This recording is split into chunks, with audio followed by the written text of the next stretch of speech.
తిరుమల తిరుపతి దేవస్థానానికి సంబంధించి లడ్డు తయారీలో కల్తీ నెయ్యి వాడారనే విషయాన్ని ఇప్పుడు దేశవ్యాప్తంగా చర్చనీయాంశమైన పరిస్థితి.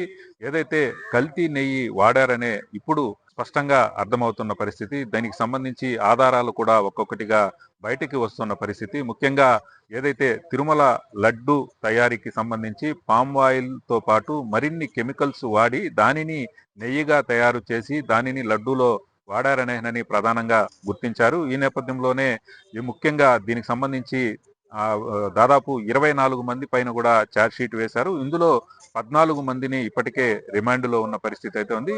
మరికొన్ని అరెస్టులు కూడా జరిగే పరిస్థితులు ఉన్నాయి. ఈ నేపథ్యంలో అప్పటి అదనపు ఈవోగా ఉన్న ఎవరైతే స్పెషల్ ఆఫీసర్‌గా ఉన్న ధర్మారెడ్డి సైతం ఈరోజు సిట్ కార్యాలయానికి విచారణకు వచ్చిన పరిస్థితి. ఈయనకు ముందుగానే సిట్ అధికారులు నోటీసులు పంపించారు. కానీ అప్పుడు ఆయన దీనికి విచారణకు హాజరు కాలేదు. తాజాగా మరోమారు సిట్ అధికారులు నోటీసులు జారీ చేయడంతో ఆయన ఈరోజు తిరుపతిలోని సిట్ కార్యాలయానికి ఆయన విచారణకు వచ్చారు. విచారణ అయితే లోపల కొనసాగుతూ ఉన్న పరిస్థితి అయితే ఉంది. ముఖ్యంగా సిట్ అధికారులు ధర్మారెడ్డి పైన ఏదైతే ప్రశ్నల వర్షం కురిపిస్తున్నారనే తెలుస్తుంది. దీనికి సంబంధించి ఏదైతే పూర్తి సమాచారం సాయంకాలానికి కూడా తెలిసే పరిస్థితి లేదు. ఎందుకంటే సిట్ అధికారులు విచారణ అయితే జరుపుతున్న పరిస్థితి అయితే ఉంది. దీనికి వైవి సుబ్బారెడ్డి కూడా అప్పటి పాలక మండలి చైర్మన్ ఆయన కూడా హాజరు కావాల్సింది. కానీ ధర్మారెడ్డి మాత్రమే హాజరయ్యారు. వైవి సుబ్బారెడ్డి కూడా 2-3 రోజుల్లో ఈ విచారణకు హాజరయ్యే అవకాశాలు అయితే కనబడుతున్నాయి. ఏదేమైనప్పటికీ తిరుమల శ్రీవారి లడ్డు ప్రాశస్త్యాన్ని దెబ్బతీయడంలో అప్పుడు వైసీపీ ప్రభుత్వం అక్కడ పనిచేస్తున్న అధికారులు